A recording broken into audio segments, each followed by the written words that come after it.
She said if I loved her, I'd babysit her sister's kids, then got mad when I chose myself instead.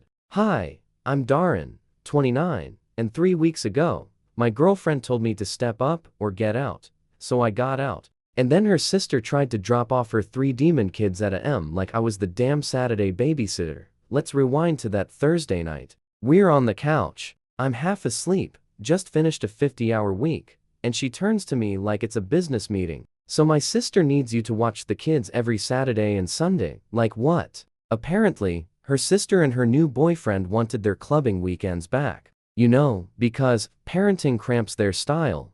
Their plan? I become the unpaid, unconsulted weekend babysitter every single weekend. Now I need to explain these kids. These aren't just rowdy. These kids are feral. The oldest one 7 chucked my TV remote like a ninja star and cracked the screen. The 5-year-old used permanent marker on my wall like it was a canvas. The youngest? She screams. Just screams. No words, no warning, just chaos. And their mom? She's into something she calls gentle parenting, which, in practice, means she scrolls TikTok while her children are setting my condo on fire with glitter and peanut butter. So I laugh like a fool thinking my girlfriend's joking. She's not. You're off weekends. You're just sitting around anyway. She said that with her full chest. I reminded her that I'm not sitting around. I'm recovering. Because when you work long hours in IT, your weekends are sacred. But then, she hits me with the speech. Step up. Be a man. Help. Family. And I said, they're not my family. We're not even engaged. Boom. That was it. Her face went full winter. She stood up, hands on hips like a budget Wonder Woman, and dropped the ultimatum. If you can't do this one thing for me and my family, maybe you're not ready for a real relationship. Let me remind you, this is the same woman who lived in my condo rent-free for 8 months, drove my old Civic because hers broke down, needed help with $1,200 in credit card debt last month. So I looked her right in the eye and asked, let me get this straight, if I don't babysit your sister's kids every single weekend, you're threatening to leave? I'm not threatening. I'm telling you, step up or get out. So I got out, and that was just the beginning. She didn't believe me at first. Stood there like I just said I was moving to Mars. You're seriously choosing to be alone over helping for a few hours? No, I was choosing not to be voluntold into unpaid, unwanted, unending childcare for kids who treat drywall like a snack. I told her, you said step up or get out. So I'm out. She grabbed her phone and started texting like she was assembling the Avengers. Probably her sister. Definitely dramatic. I went to the bedroom, locked the door, and didn't sleep a wink. The next morning, nightmare mode. 7 o'clock sharp, someone's pounding on my door. It's her sister, with the kids. All 3. You need to watch them today. My boyfriend and I are going apartment hunting. I blinked. Your sister doesn't live here anymore. Neither do your child care problems. She gave me the entitlement eyes. She said you'd work it out. Just today, I started closing the door. She stuck her foot in. I wish I was joking. They're just kids. What kind of person refuses to help? The kind who didn't agree to be your free daycare. She started yelling. The 7-year-old tried to run past me. I blocked him like a bouncer at Coachella. Eventually, she scooped him up and hissed, you're a piece of my sister, deserves better. She had better. Then she tried to rent me out for free. Slam. Lock. Done. I texted my girlfriend X. Your sister just tried to drop your nieces and nephew off. Do not send people to my place. She replied, you're being ridiculous. This is why we're having problems. I wrote back, we don't have problems. We're broken up. Get your stuff by Sunday or I'm packing it myself. No reply. So I spent Saturday packing every last throw pillow, every half-used lotion, that damn yoga mat she never used, all of it, lined up in boxes by the door like a closing sale. Sunday, doorbell rings. It's her sister, and their mom. Trio of chaos. I blocked the entrance. Boxes are here. Take them. The mom jumped in first. You can't just throw her out like this. I didn't. She gave me an ultimatum. I made a choice. Cue more drama. You're supposed to love those kids like family. I'm not family. We were dating. Past tense.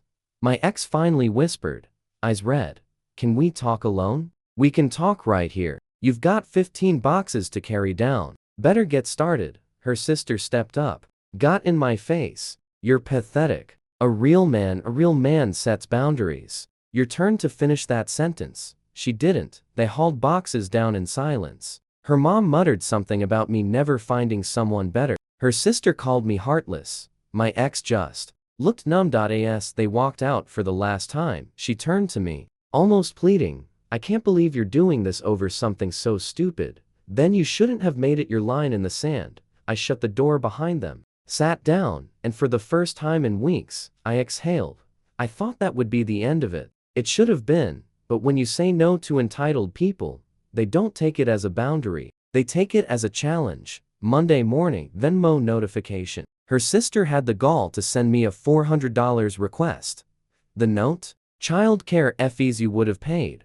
I declined it. Sent back a note. That's not how any of this works. She sent another. This time, $600. Reason? Emotional distress. Declined. Blocked her. Thought, okay, now we're done. Tuesday, my ex went full telecom operator. 23 phone calls from different numbers. I answered the last one. You need to stop. We need to talk about the car. Yes, the car. My old Honda Civic. She'd been driving it for 8 months after hers died. Title, insurance, registration, all under my name. She'd promised to buy it for $3,500 once she saved up. I need it for work, she said. Then buy it. I don't have the money. Then I guess you don't have a car. Bring it back by Friday p.m. or I'm reporting it stolen. You can't do that. I've been driving it for months. Borrowed. With permission. Which is now revoked. She tried the guilt voice. You wouldn't really. Try me. Hung up. She called back. 14 times. I didn't answer. Wednesday, another player joined the game. Her dad. He called my work. Someone gave him the number, probably her mom. You owe her an apology. He barked. Who is this? Her father. You're ruining her life. I hung up. He called again. Left a voicemail about being a real man. Manning up. What kind of son-in-law I'd never be. Deleted it. Thursday. Her sister showed up at my building again. Security called first. I said, do not let her up.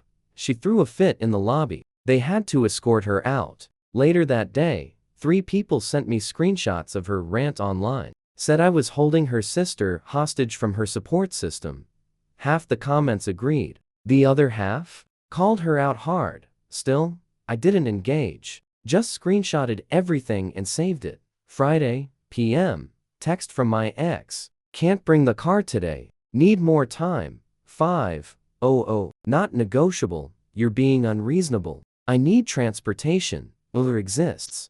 What if I can't make it? Then at 5:01 report my vehicle stolen. 4:57 p.m. She pulled into the garage. I was already there. She got out, threw the keys at me. They hit the ground. You're a piece of. I picked them up. Checked the keyring. All there? Great. Goodbye. She didn't move. Just stood there. Teary. Not manipulative this time. Real. Raw. Can we please talk? No, you're throwing away 2 years? You threw it when you said, step up, or get out. I just walked through the door. She started crying. I miss you. Then you miss the version of me who didn't have boundaries.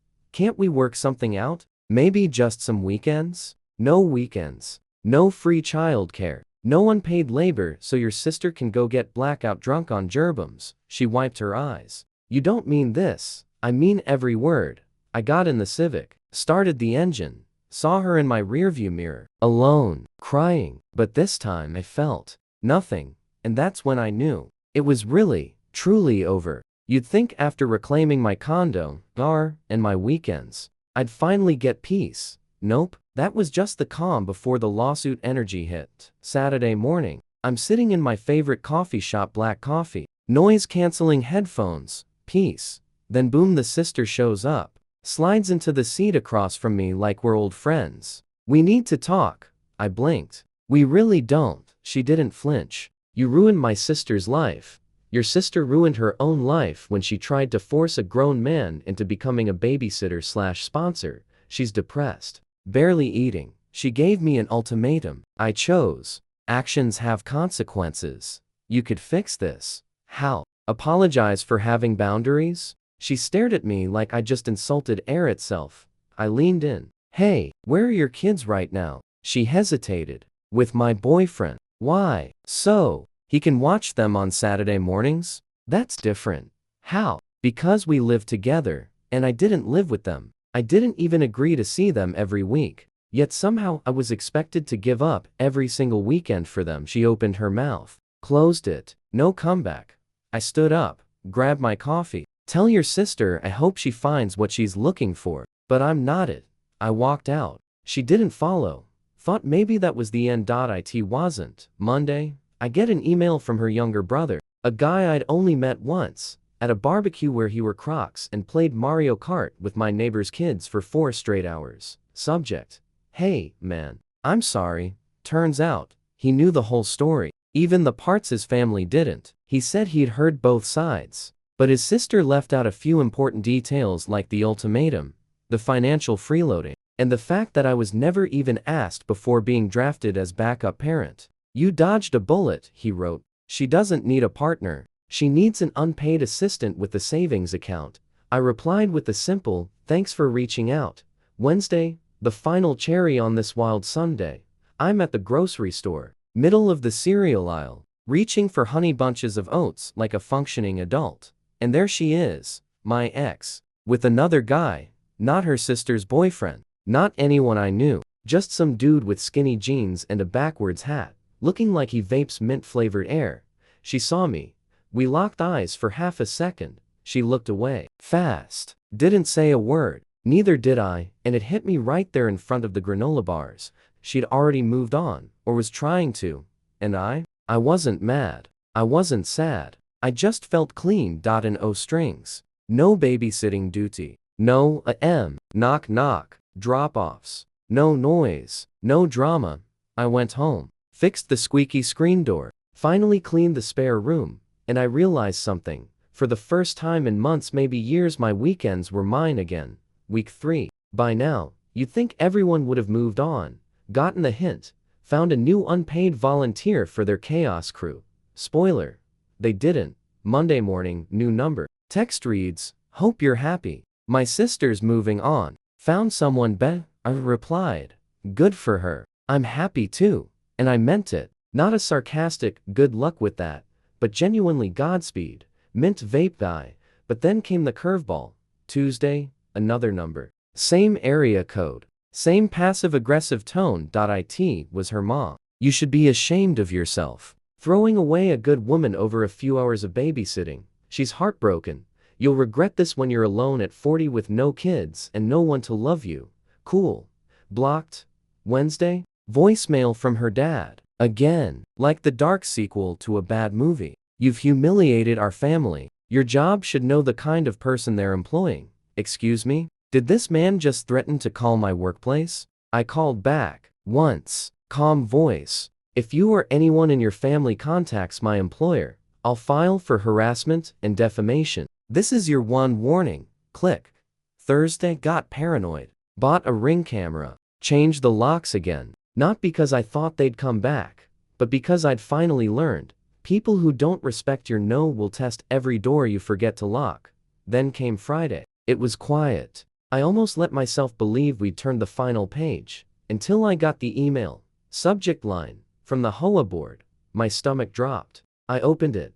Apparently, someone anonymous had reported me for frequent suspicious visitors and disruptive behavior. I laughed, out loud, alone in my kitchen, because the only suspicious behavior in my building was me avoiding my ex's family like it was an Olympic sport. I replied to the HOA, false report. I installed security cameras. Can provide footage showing no disruptions. Likely retaliation from recent personal dispute. They responded, understood. No action will be taken. Thanks for your transparency. So yeah, the smear campaign had gone corporate now. I sat on the couch that night, looking at the TV. I had to replace, sipping wine. I no longer had to hide from tiny feral hands. And realized, this wasn't about me being cruel. This was about me refusing to be conscripted. They wanted obedience. They got a boundary. They wanted free labor. They got a locked door. And when they couldn't guilt, threaten, or manipulate me back into place. They got petty, desperate, but all it did was confirm something big. Saying no was the best thing I've ever done. Because that few hours of babysitting they kept harping about, it was really just a test, a probe, a soft launch of a future where I existed to serve. And now I had my peace back, and I wasn't giving it up again. By week 4, the drama had cooled a little. No new texts, no surprise drop-offs, no HOA concerns. I thought maybe, finally, they'd accepted it was over, until I got a knock at the door. Not a text, not a call, an actual knock. I checked the ring cam. It was her, not the sister, not the mom. My ex. Alone this time. She looked different. Hair pulled up messily, puffy eyes, hoodie and leggings instead of the usual influencer light uniform. I opened the door just wide enough to lean against the frame. Can we talk? I raised an eyebrow. We did talk. You gave me an ultimatum. I accepted it. She gave a half laugh. It didn't reach her eyes. Can I just come in? Only if this isn't a pitch to rebrand me into your weekend nanny again. She gave a sad smile. No, yeah, kids. No demands. Just talk. I let her in. She stood in the living room like it was foreign soil. Took it all in. You repainted? Spare room. Finally had the time. She sat on the edge of the couch, her old spot. Not quite comfortable, not quite ready to stay standing. I'm not here to fight, she said. I just wanted to say I'm sorry. Now that I didn't expect. Sorry for what, exactly? She took a breath. For throwing the relationship away over something that wasn't your responsibility. For letting my sister's chaos become your burden. For not even asking, just expecting. That last one hit different. Because that was the real betrayal. The assumption. The entitlement. You didn't just expect help, I said. You expected obedience. I know. She looked down, picked at her sleeve. I thought if you really loved me, you'd do anything for me. That's what my mom always said love looked like. Sacrifice. Love doesn't mean turning into someone's employee, I said. It means partnership, respect, choice, silence. Then, and staying with a friend. It's awful. I miss our place. I miss you. She looked up. Not because you paid for stuff. Not because of the car. Just you. I stared at her for a long moment. There was truth in her voice, but also kind of desperation. Like someone who realized the lifeboat was gone and only now started swimming. So what do you want from me? A second chance? Without the kids? She nodded fast. Without anything you didn't offer. I rubbed my face. You're not getting the car back.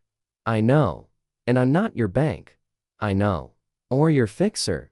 I just want you. If you still want me. I looked around. At the clean condo. The peace. The freedom. The silence. Let me think about it. That's fair. She stood. Looked like she wanted a hug. But didn't ask. Walked to the door. I'll wait. As long as it takes. When she left, I locked the door behind her. Sat back down. Heart pounding, not with anger or sadness, but clarity. I wasn't sure if she wanted me back, or just wanted back the version of me who didn't say no. And I wasn't sure if I wanted her, or just closure. What I did know, she was finally speaking in the language I understood. Choice, not demand. And that was something new. It took me 4 days to think it through. Not just about getting back together, but about who I was now. Because when someone flips your life upside down with a single sentence, step up or get out, you start asking deeper questions. Like, who am I when no one's demanding anything from me? So I didn't call her. I didn't text. I let silence do the talking. And then on Thursday night, I got the text. From a number I didn't recognize, but I knew the tone instantly.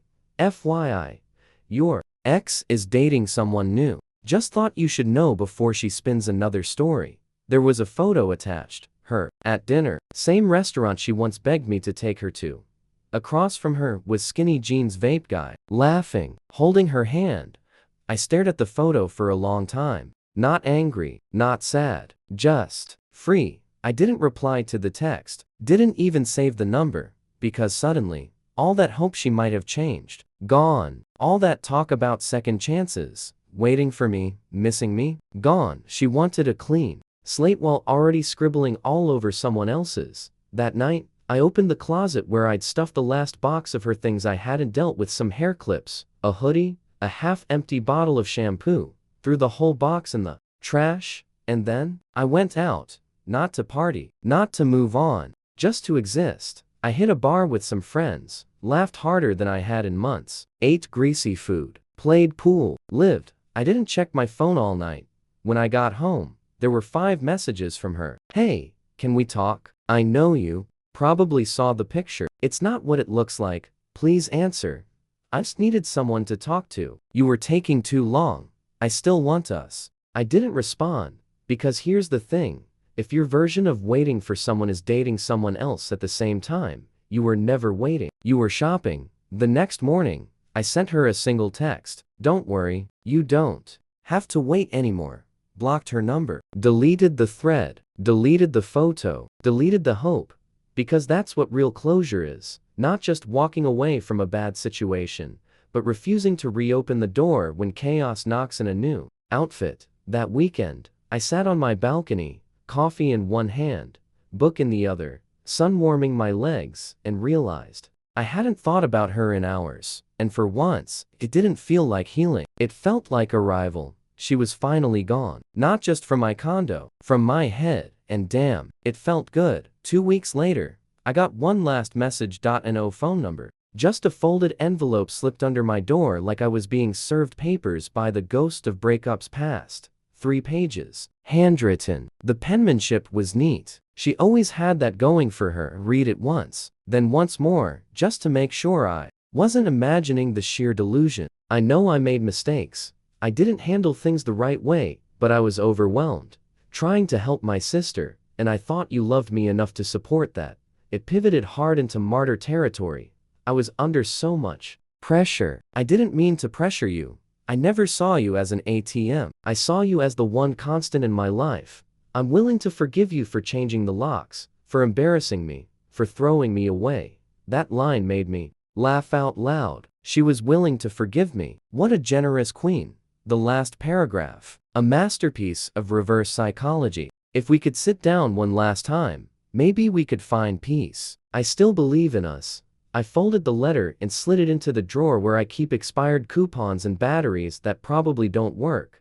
Didn't text. Didn't respond. That letter wasn't an apology. It was a resume, a pitch, an attempt to rehire herself in a role she was fired from, with cause. And that was the real revelation. She hadn't changed. She just lost options. That's when it all clicked. This wasn't just a story about 3 demon children and a girl with no respect for weekends. It was a story about boundaries, about how some people confuse love with utility. And when they can't use you anymore, they try to guilt you into staying. But I didn't stay. And I didn't bend. Because love without respect is just manipulation in costume. And helping someone isn't noble when it's demanded at the end of a guilt-ridden pitch. I didn't become the villain. I became free. And the rewards? My condo is quiet. My finances are stable. My car is mine. My weekends? Glorious. I've reconnected with friends. Started therapy. Read 5 books. Took a solo weekend trip just because I could. Even started dating again slowly, cautiously, but with eyes wide open this time. And the biggest change. I don't apologize for having boundaries anymore.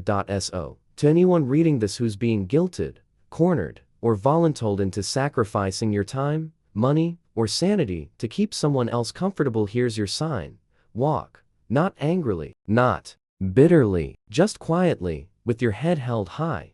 Let them call you selfish. Let them spin their story, because one day, you'll be sitting in your peaceful space, coffee in hand, finally breathing easy, and that's when you'll know you didn't lose them. They lost access to you. And that's not a tragedy. It's a rescue.